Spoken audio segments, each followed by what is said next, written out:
the rise and slow, painful fall of the indoor mall. Hi everyone, it's Jeff, and this is another Plain English. Plain English is where we help you upgrade your skills in English, and we do this with stories about current events and trending topics. By listening here, you'll learn new words and ideas.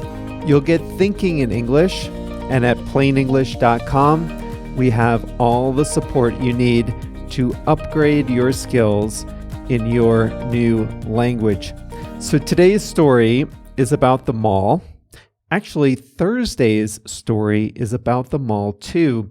Today, we're going to talk about how the indoor mall became such a big part of American culture and how its time has perhaps passed. On Thursday, we'll take a look at something called a zombie mall.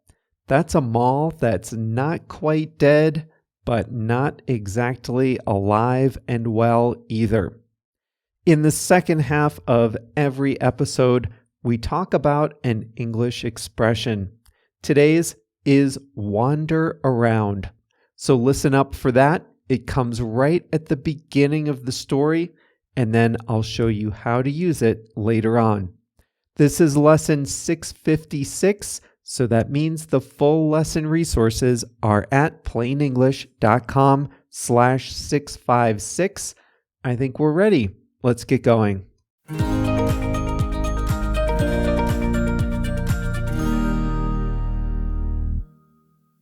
In Mallrats, a movie from 1995, two teenage boys are dumped by their girlfriends.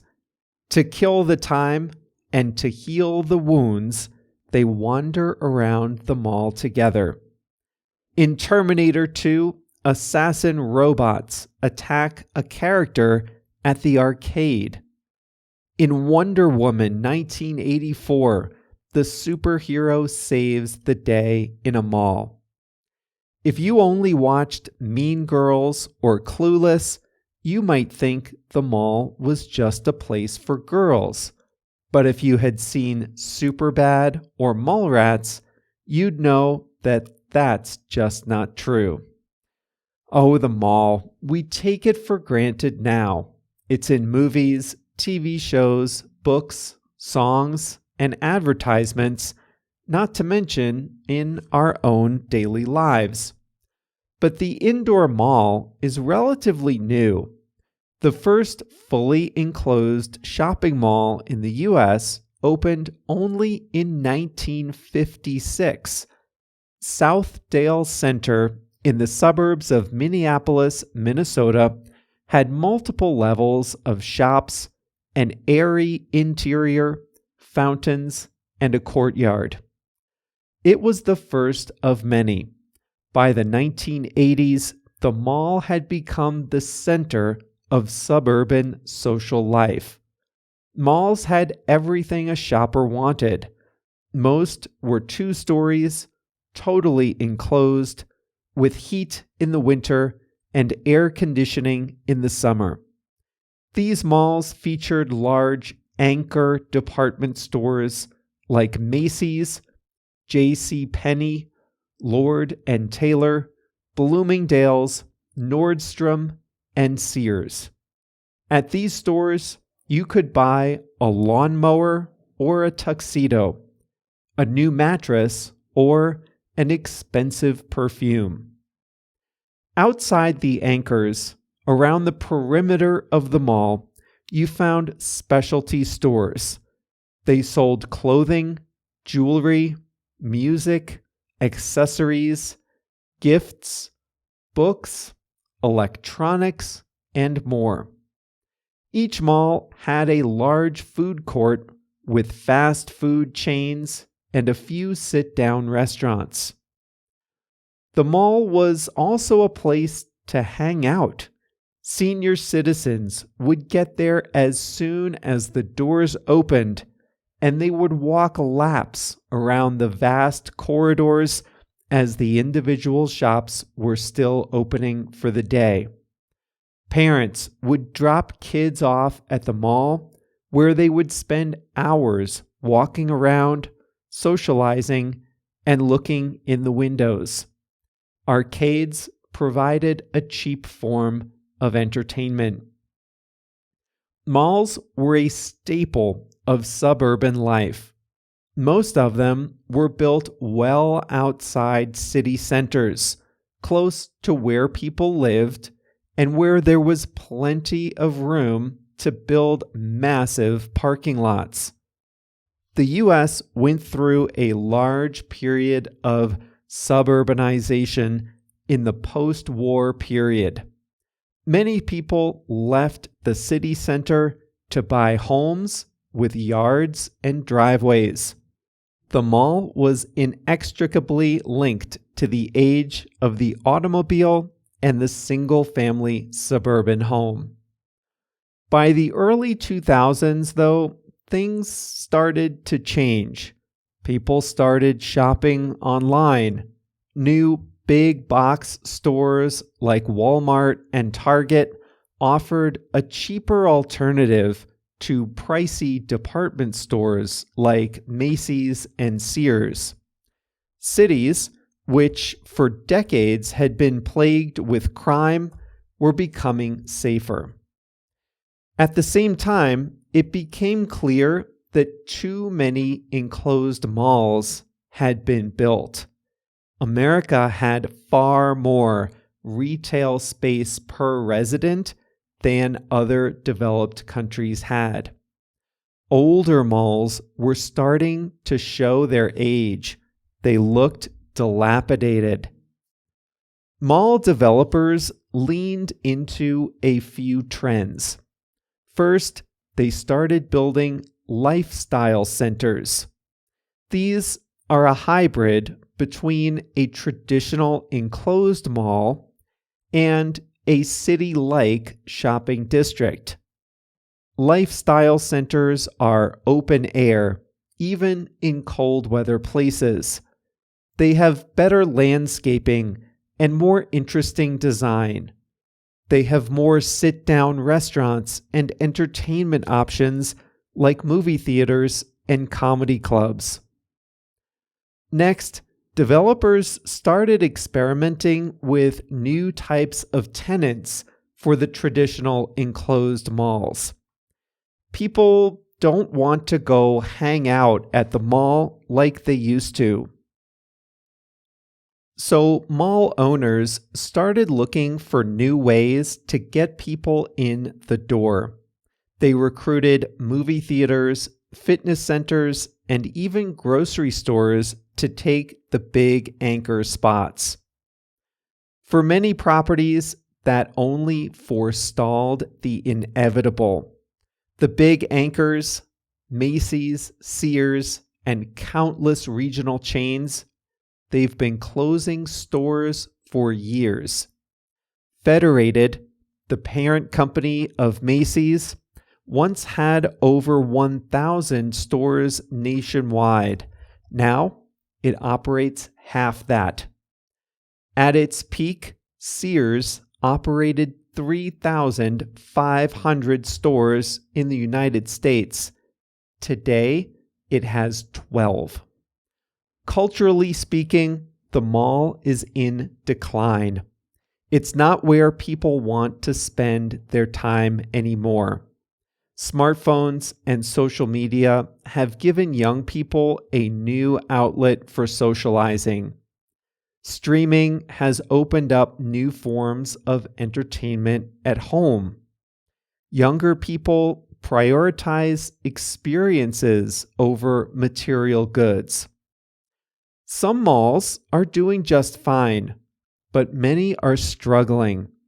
On Thursday's story, we'll talk about what happens to a mall when most of the people are gone.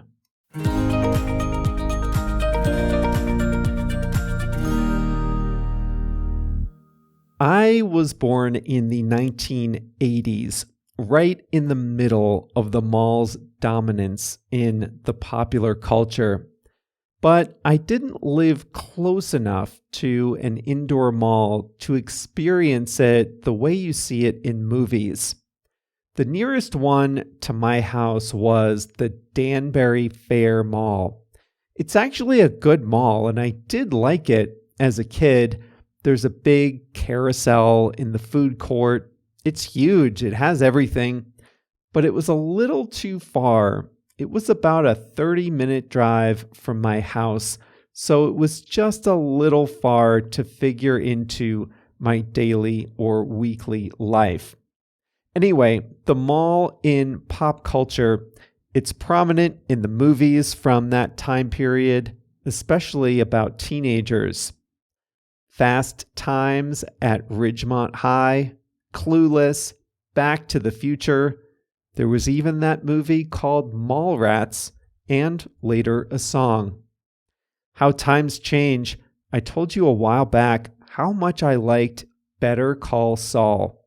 No spoilers, but a character works in a Cinnabon restaurant in an enclosed mall. The job is boring, lifeless, and monotonous. That's a far cry from how the mall is shown in movies from the 80s and 90s.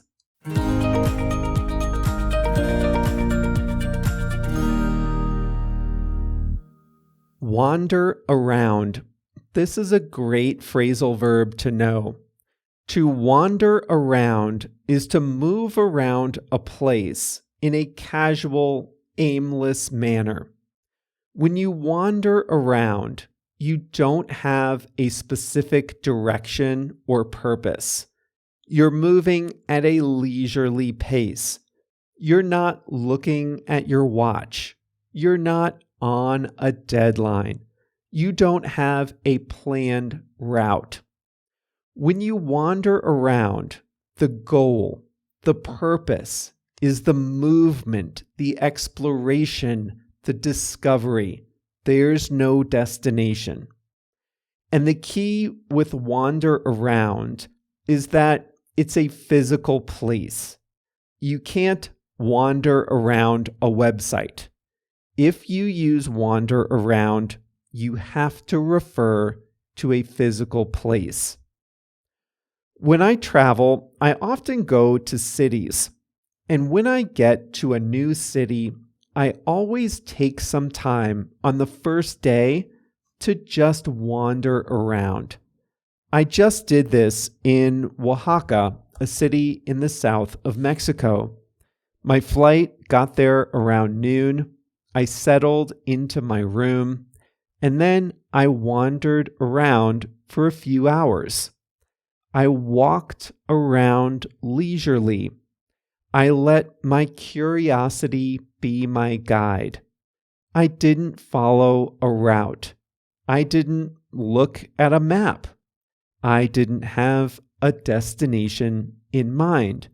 The whole goal, the whole purpose was to walk wherever my curiosity took me. That's wander around. Often in the movies, does this happen in real life? I'm not sure. Anyway, in the movies, if someone has a lot on their mind, they often wander around their own city at night. They walk around the streets, not with a destination in mind, but just for the sake of walking. I don't do that. If I have a lot on my mind and I can't sleep, I just toss and turn for hours. Maybe I should wander around a little bit to clear my head. You can wander around inside too. I like to wander around a bookstore. Bookstores are designed for people to wander around. There are so many sections. There are special displays. There are places to sit. There's always something to discover. If you like to read, you can wander around the bookstore for a few minutes or a few hours. You go from here to there. You stop. You read a little. You let your eyes scan the shelves. You walk slowly. You go back and check something you saw before. This is wander around. Now, when I go shopping, if it's not for books, I'm an in and out kind of a shopper. I don't like to wander around the mall. It stresses me out. I want an objective. I want to go to the store I need to go to. I want to get my stuff, and then I want to leave. I don't like to wander around the mall. But the mall was built for wandering. It was built for people who do like to wander around. There are lots of corridors. The escalators lead you to different places. There are fountains and food courts and entertainment and special displays. Every store has something different. If you like shopping, you might like to wander around the mall. You might even wander around for hours and not buy anything. Not my kind of entertainment, but maybe it's yours. You can wander around an office. If you work in a big office, you can walk up and down the corridors, go to different floors, chat with people, network. I just finished the Walter Isaacson biography of Elon Musk, and the book talks about how Musk likes to wander around the Tesla and SpaceX factories talking to the engineers. He wanders around, he casually goes from place to place talking to his employees. Where else can you wander around? You can wander around a museum. If it's a small museum, I like to go in order. I want a strategy. I'll go room to room. But sometimes if the museum is really big, I like to wander around, to walk around without a strategy or plan. You can wander around a park, a playground, or a zoo. I told you about my trip to Oaxaca. I went to the Botanic Gardens there. Now, typically, you can wander around the Botanic Gardens, but this one was different. This was a guided tour. You had to follow the path. You have to follow the tour guide. You're not allowed to wander around. And that is all for today's Plain English. Nice job. You've got a new expression, a new phrasal verb to use, and you can practice using it too and get direct, personal, human feedback from me if you want to. It's all at plainenglish.com. Right on the page with the transcript of this episode, there's a practice area at the bottom. You just write a sentence using wander around, and I'll read it and give you feedback. If you have any questions, you can ask me directly in there too. Now, the transcript part is free. The personal feedback on your writing is one of the benefits of Plain English Plus.